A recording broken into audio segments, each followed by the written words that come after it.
Vote কাটিয়ে গেল, আমি তোকে চাই বাবা।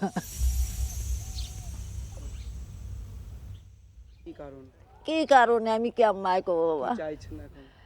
আমি চাচ্ছি তোকে চাচ্ছি বাবা, তোকে চাচ্ছি, আমি তো সব দিন তোকে চাই। 2003 সালের থেকে ভোট দিয়েছি, 2003 সালেই আমার ভোট হয়েছে। আচ্ছা, সেই ভোট কি করে কাটিয়ে দিয়েছে জানি না। আমি তো মনে বলছিল যে আমি আর ভোট করবো না, এতে মরে যাওয়া ভালো। যদি চলতে না পারি আর তারও যদি সরকারি কিছু পাচ্ছি তাও যদি না বন্ধ হয়ে যায়, তাই এতে মরে যাওয়া অনেক ভালো না। তুলে দেওয়ার জন্য মমতার কাছে আমি অনুরোধ করতেছি যে আমার যদি বাঁচতে হয় তা আমার নামটা তুলে দাও।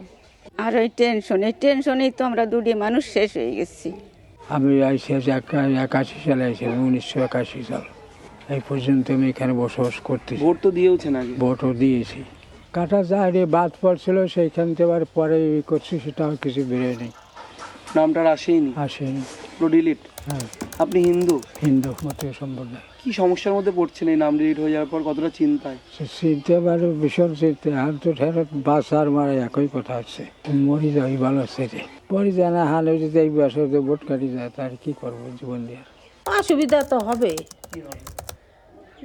ভোট না থাকলে তো সব রকমের অসুবিধাই হবে। আমার 2 ছেলের মাধ্যমিক পাস সার্টিফিকেট আছে, এসসি কার্ড আছে, তারপরে জন্ম কার্ড আছে, পোলিও কার্ড আছে।